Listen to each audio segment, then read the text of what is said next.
다음 세대를 꿈꾸는 화성교회 교회학교 선생님들 안녕하세요.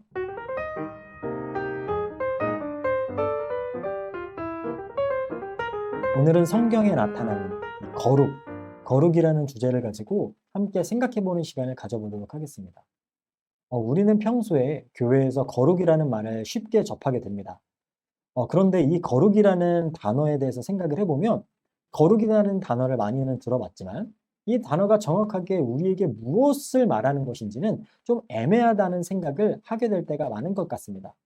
그래서 목사님들이 설교단에서 우리는 거룩해야 합니다 라고 외치시면 우리도 그에 따라서 그렇지, 거룩해야지 라고 결단은 하지만 정작 생각해보면 거룩이라는 것이 무엇인지 알 것 같으면서도 명확하게 손에는 확 잡히지 않는 그러한 추상적인 느낌의 개념으로 남아있을 때가 너무나도 많다는 것이죠. 그런 의미에서 오늘 이 시간이 저와 여러분에게 거룩에 대한 개념을 정리하고 하나님이 말씀하시는 거룩한 삶이 무엇인가를 생각해 볼 수 있는 귀한 시간이 되길 소망합니다. 네, 먼저 거룩의 개념에 대해서 생각해 보는 시간을 가져보도록 하겠습니다. 저는 여러분들에게 이 거룩이라는 용어에 대해서 이렇게 설명드리고 싶어요. 거룩은 하나님이 자기 백성에게 요구하시는 정체성이다. 쉽게 말해서요. 하나님은 자기 백성에게 하나님 백성다운 삶을 요구하신다라는 것이에요. 하나님이 레위기 19장 2절에서도 이스라엘 백성을 향하여서 이렇게 말씀하시죠. 너희는 거룩하라. 이는 나 여호와 너희 하나님이 거룩함이니라. 이렇게 말씀하시는 것을 볼 수가 있는데요. 원문은요. 너희는 거룩하라. 왜냐하면 나 여호와 너희 하나님이 거룩하기 때문이다 라고 이야기를 한다는 것이에요. 여러분 그런데 이 지금 레위기가 어떠한 정황 가운데서 펼쳐지는 이야기를 우리에게 보여주고 있습니까? 이스라엘이 가나안이라는 땅을 향해 달려가고 있는 정황 가운데에서 그 땅에 들어가 나라를 이루어 살게 될 이스라엘 백성들이 어떠한 나라를 이루며 그들이 어떻게 살아야 할지를 이야기해 주시는 장면을 레위기가 보여주고 있다는 것이에요. 이것은 마치 대한민국 사람이라면 마땅히 대한민국에서 살아갈 사람들이 어떻게 살아야 하는지 하나님 나라의 백성들이라면 마땅히 천국에 들어가 살게 될 이 사람들이 어떻게 살아가야 할지를 우리에게 이야기해 주는 것과 같다는 것이죠. 그렇기 때문에 거룩이라는 것은 어떻게 살 것인가 라는 주제와 깊게 관련이 되어 있을 수밖에 없는 것입니다. 여기서 어떻게라는 이 방법론이 하나님이 말씀하시는 삶의 방향성과 일치해야 한다는 것은 우리가 꼭 짚고 넘어가야 하는 것이죠. 다시 말해서 거룩이란 하나님이 말씀하신 그 삶의 방향성을 따라 사는 것이라고 여러분들에게 말씀드릴 수가 있습니다. 성경은 이것을 가리켜 하나님이 말씀하신 그 삶의 방향성을 따라 사는 것을 가리켜 거룩이라고 말을 하고 있습니다. 이번에는 성경에 구체적으로 거룩이라는 것이 어떻게 나타나고 있는지를 구약과 신약으로 나누어서 그의 일부분들을 가지고 함께 생각해보는 시간을 가져보도록 하겠습니다. 먼저 구약입니다.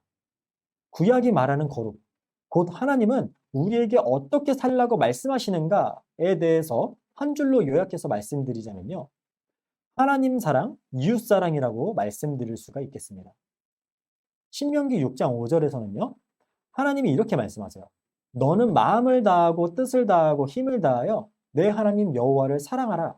이렇게 말씀을 하셨습니다. 그리고 레위기 19장 18절에서는요. 내 이웃 사랑하기를 내 자신과 같이 사랑하라 라고 말씀을 하셨는데요. 심지어 유대인들을 겨냥해 쓰인 책으로 알려져 있는 이 마태복음도 구약이 말하는 가장 첫 번째 되는 계명은 무엇인가? 라는 질문에 대해서 마태는 마태복음 22장 35절부터 39절에 나타나는 예수님이 하셨던 말씀을 통해서 이렇게 증거하고 있습니다.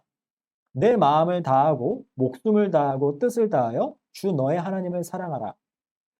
이 계명이 가장 첫 번째 되는 계명이라는 것과 그리고 둘째도 그와 같으니 내 이웃을 내 자신과 같이 사랑하라 라는 이 구약의 계명들을 언급하면서 하나님 사랑, 이웃 사랑이 구약이 말하는 이 계명들의 핵심이라는 것을 논증해 주고 있습니다. 즉 하나님이 구약을 통해서 말씀하시는 거룩한 삶의 방향성은 하나님 사랑, 이웃 사랑이라고 이야기를 해주고 있는 것이죠. 그것에 대해서 이제 짧으면서도 자세하게 설명해 놓은 것이 대표적으로 10계명이라고 이야기할 수가 있어요. 1계명부터 4계명까지는 하나님 사랑에 대한 계명이라고 할 수 있다면 5계명부터 10계명까지는 이웃사랑에 대한 계명이라는 것이죠. 구약에는 거룩이라는 개념이 이렇게 나타나고 있습니다. 그렇다면 이번에는 신약이 거룩한 삶에 대해서 뭐라고 이야기하고 있는지를 같이 살펴보도록 하겠습니다. 사도 요한은 자신의 서신서에서 이렇게 말합니다. 특별히 요한일서 3장 3절에서 그는 말하기를 주를 향하여 이 소망을 가진 자마다 그의 깨끗하심과 같이 자기를 깨끗하게 하느니라 라고 말을 합니다. 그리고 그 앞에 나오는 2절의 내용을 살펴보면요. 그가 나타나시면 우리가 그의 참모습 그대로 볼 것이라는 이 내용들을 함께 언급하고 있는 것을 볼 수가 있는데요. 이 2절의 내용을 함께 아울러서 살펴보면 우리는 3절이 무엇을 말하고 있는지를 알 수 있다는 것이에요. 2절과 아울러 3절을 생각해 볼 때 3절이 우리에게 무엇을 말해주고 있습니까? 2절은 그의 나타나심이라는 말로 예수님의 나타나심에 대해서 말하면서 예수님이 이 세상에 오셔서 하나님의 완전한 나라를 세우실 때를 언급한다는 것이에요. 그런데 3절에서 사도 요한은 이에 대한 소망을 가진 자마다, 이 소망을 가진 자마다 자기를 깨끗하게 한다고 이야기를 한다는 것이죠. 즉 하나님의 백성, 하나님 나라에 들어가 살게 될 하나님의 백성들이 이 세상에서부터, 이 땅을 살아가면서부터 자기의 행실을 어떻게 취하며 살아가야 할지에 대해서 이야기를 해주고 있다는 것입니다. 사도 요한은 신자가 종말을 생각하면서 자신의 삶을 거룩해야 한다는 사실을 우리에게 이야기해주고 있는 것이죠. 심지어 요한계시록에서 사도 요한은 요한계시록 19장에서 어린 양의 혼인잔치를 이야기하면서 그의 신부가 될 성도들에게 예수님이 입혀주시는 그 옷이 무엇인지에 대해서 설명해 주는데요. 19장 7절과 8절에 이르기를 어린 양의 혼인 기약이 이르렀고 그의 아내가 자신을 준비하였으므로 그에게 빛나고 깨끗한 세마포 옷을 입도록 허락하셨으니 이 세마포 옷은 성도들의 옳은 행실이로다 라고 이렇게 이야기를 합니다. 이는 예수님이 자기 신부가 될 성도들을 온전한 성품과 완전한 행실을 가진 사람으로서 변화시켜 주실 것이라고 이야기를 해주고 있는 것인데요. 간접적으로 사도 요한은 하나님이 하나님의 백성들에게 무엇을 요구하고 있는가를 이야기해주고 있는 것입니다. 하나님 나라에 들어가게 될 하나님의 백성들이 그 온전하게 될 때에 이르기 전까지 우리로 하여금 어떠한 삶을 살아가야 하는가를 생각해보게 만들어준다는 것이죠. 분명히 하나님은 이를 통해 성도들에게 옳은 행실을 이야기하고 계신다는 것을 우리는 생각해 볼 수 있어야 합니다. 말씀을 마무리하도록 하겠습니다. 그렇기 때문에 여러분, 예수 그리스도를 믿어 하나님의 백성으로 구별된 우리는 거룩한 삶을 살아야 하는 것이에요.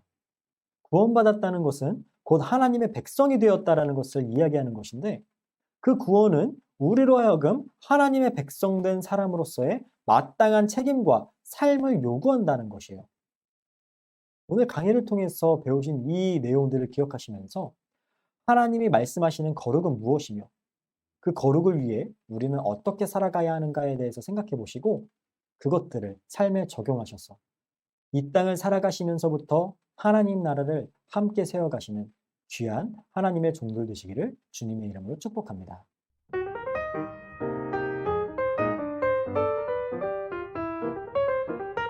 오늘은 여러분과 함께 섭리라는 주제를 가지고 함께 공부하고 생각해보는 시간을 가져보고자 합니다. 여러분 평소에 이렇게 예배 생활을 하시면서 섭리라는 단어를 들어보신 적이 있으실 텐데요. 생각보다 이 섭리라는 단어를 많이 들어보긴 했지만 이 단어의 개념이 정확하게 무엇인지에 대해서는 정리해보는 시간이 많이 부족했는 줄로 압니다. 그래서 오늘 여러분과 함께 이 섭리라는 단어, 이 용어의 개념을 정리해보고 이 섭리라는 것이 성경에서 어떻게 나타나고 있는지를 한번 생각해 보도록 하겠습니다. 네, 먼저 섭리의 개념을 정리해 보도록 하겠습니다. 여러분, 하나님은요, 이 세상을 창조하시기 전에 이 세상에 일어날 모든 일들을 계획하셨습니다. 우리는 이것을 가리켜 하나님의 작정이라고 표현을 하는데요. 하나님께서는 이 작정을 자기가 작정하시고 계획하신 그 모든 것 그대로 이루어 가십니다. 이것을 가리켜 섭리라고 이야기를 하는 것이죠. 그러니까 이 섭리라는 것에 대해서 다시 한번 더 쉽게 정리를 해드리자면요. 하나님께서 이 세상의 모든 것을 다 계획하셨어요. 일어날 모든 것들을 계획하셨는데 그 일어날 모든 일들을 하나님께서 그대로 이루어지도록 하시기 위해서 하나님이 통치하시고 일하시고 다스리시는 것을 가리켜 섭리라고 표현한다는 것이죠. 여러분, 그런데 정말로 놀라운 것은요. 하나님의 섭리가 이루어지는 이 과정에는 실패도 없고 오류도 없다라는 사실이에요. 그렇기 때문에 이 세상에 일어나는 모든 일들에는 우연이란 없다는 것입니다. 하나님은 이 작정이라는 것을 실행해 나가실 때 직접 개입하셔서 작정을 이루어 나가기도 하시지만요. 우리와 같은 제2원인들을 통해서 당신의 작정을 이루어 가기도 하십니다. 하나님은 당연히 이 모든 것의 제1원인이 되세요. 여기서 우리가 생각해 봐야 하는 것은요. 하나님이 제2원인들, 우리와 같은 존재들을 통해서 작정을 이루어 가실 때 제2원인들, 우리의 책임은 하나님께 돌아갈 수 없다는 것이에요. 만약에 하나님이 이 세상에 일어나는 모든 일들을 계획하신 제1원인이시라고 한다면 우리 중에 이러한 질문을 하시는 분들이 있을 줄로 압니다. 그러면 우리의 모든 책임도 하나님한테 돌아가야 하는 것이 마땅하지 않습니까? 하는 질문을 하시는 분들이 있으실 줄로 압니다. 여러분, 그런데 여기서 우리가 잘 생각해 보면 좋겠습니다. 정말로 그 책임이 하나님께 돌아갈 수 있는가? 한번 잘 생각해 보시면 좋겠습니다. 잘 생각해 보면 내가 저지른 모든 행동들은, 내가 행한 모든 행동들은 하나님에 의해서 억지로 한 행동이 아니라 내가 하고 싶어서 내 마음의 소원을 따라 행한 행동들이라는 것이에요. 이것만 잘 생각해봐도 우리의 책임이 하나님께 돌아갈 수 없다는 것을 우리가 이해할 수 있는 것이죠. 하나님은 우리를 통해서 제2원인들을 통해서 자기의 작정을 이루어 가실 때 제2원인들의 자유를 침해하거나 억압하지 않으십니다. 자유를 침해하고 억압하지 않으신 상태에서 하나님은 자기의 작정을 이루실 수 있는 것이죠. 이렇게 하나님이 제2원인들의 자유와 의지를 침해하지 않고 하나님이 자기의 뜻을 이루시도록 섭리하시는 그 내용이 성경에도 나타나고 있는데요. 그 이야기를 잘 보여주고 있는 책이 대표적으로 룻기라고 말씀드릴 수가 있을 것 같아요. 이어서 우리가 룻기에 대해서 생각해보는 시간을 가져보도록 하겠습니다. 룻기를 보면 하나님이 룻이라는 여인을 통해 이 세상에 다윗이라는 사람을 보낼 준비를 하고 계셨다 하는 것을 우리가 볼 수가 있습니다. 그리고 그 다윗이라는 인물을 통해서 하나님은 이스라엘을 구원하고자 하셨다는 것을 우리가 생각해 볼 수가 있는데요. 이어서 마태복음까지 우리가 살펴보게 되면 하나님이 이 룻이라는 여인을 통해서 우리 예수 그리스도까지 이 세상에 보내고자 하시는 작정과 계획을 가지고 계셨음을 알 수가 있어요. 그 과정에서 룻이 보아스라는 인물을 만나게 되는 과정을 그린 것이 룻기라고 말씀드릴 수가 있겠는데요. 이 룻이라는 여인이 보아스를 만나는 데 있어서 룻과 보아스는 하나님으로부터 자유를 침해받지 않고 만나게 되었다는 것입니다. 성경에는 그 어디에도 하나님이 룻에게 나타나셔서 어느 밭으로 가라, 어디로 가라 하는 말씀을 해주셨다라는 내용이 나오지 않고 있어요. 또 반대로 보아스에게도 하나님이 어떻게 해라 라는 이야기를 하신 적이 없으시다라는 거예요. 이 두 사람은 철저히 자기 자유의지에 따라서 자기 마음에 있는 소원에 따라서 행동을 했다라는 것이죠. 그런데 하나님은 이 두 사람으로 하여금 만나게 하셨다라는 것입니다. 여러분께서 다 아시다시피 룻은 그저 자기 시어머니 나오미라는 이 시어머니를 봉양하기 위해서 곡식을 구하러 무작정 밭으로 나갔습니다. 그런데 이 룻이 보아스의 밭에 이르게 되었다는 것이죠. 이 룻이라는 여인의 입장에서는 보아스의 밭에 이르게 된 것이 우연이었다는 것이요. 그런데 또 놀라운 것은 마침 룻이 보아스의 밭에 도착한 타이밍에 보아스도 자기의 밭을 향하여 걸어오고 있었다라는 거예요.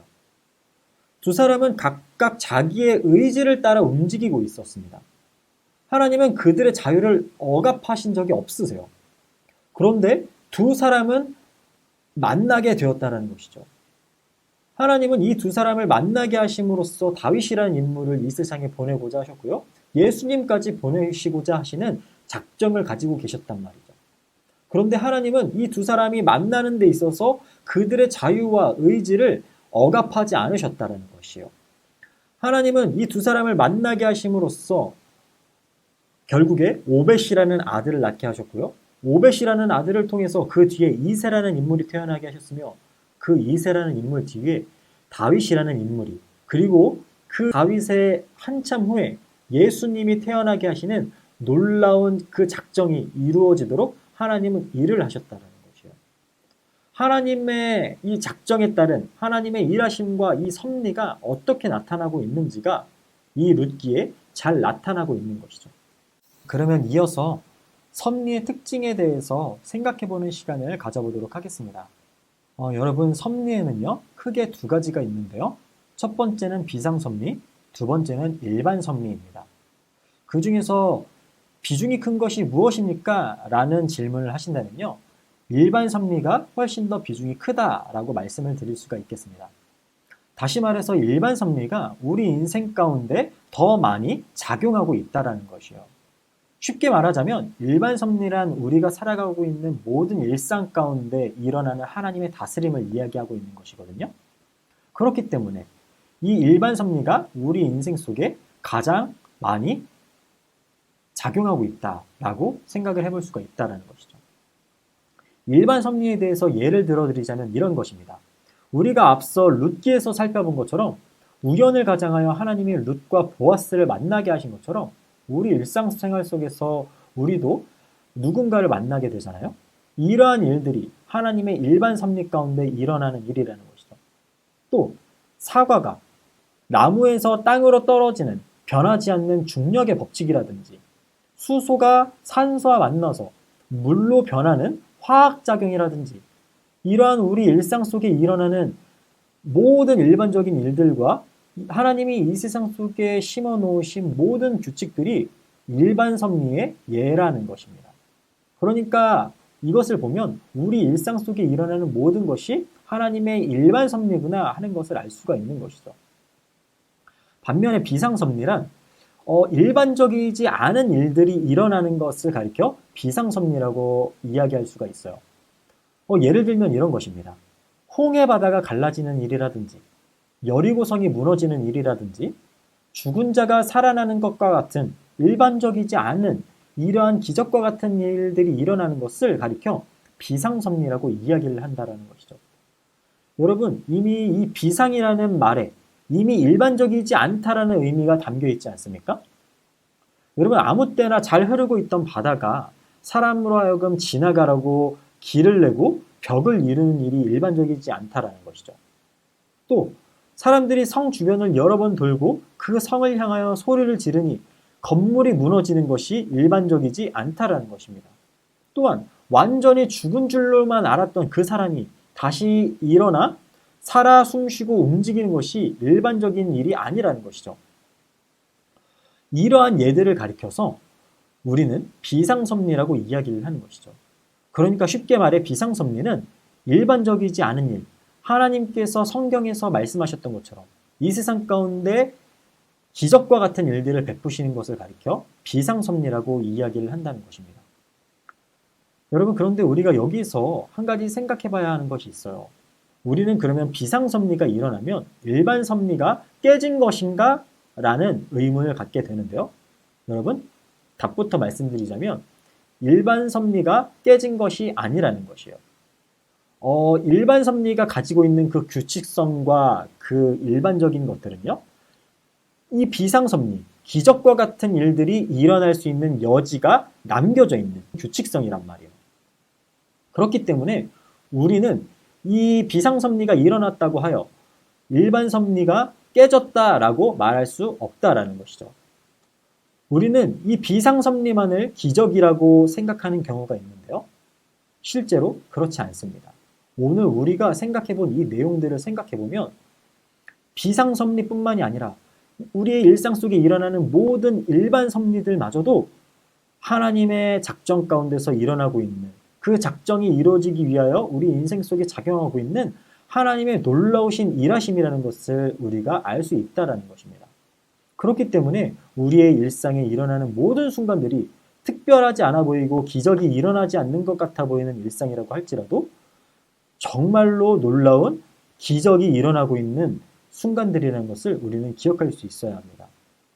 오늘 우리가 살펴보고 정리한 내용들을 생각해 보시면서 우리가 살아가고 있는 일상이 얼마나 놀라운 기적 가운데 펼쳐지고 있는 일상인가를 생각해 보시면서 우리의 일상을 소중히 여기시고 그 우리의 소중한 일상을 생각해 보심으로 말미암아 아이들에게 이 일상의 소중함 그리고 하나님의 섭리의 놀라운 그 은혜를 우리 아이들에게 잘 전해주실 수 있는 우리 화성교회 주일학교 선생님들 되시기를 주님의 이름으로 축복합니다.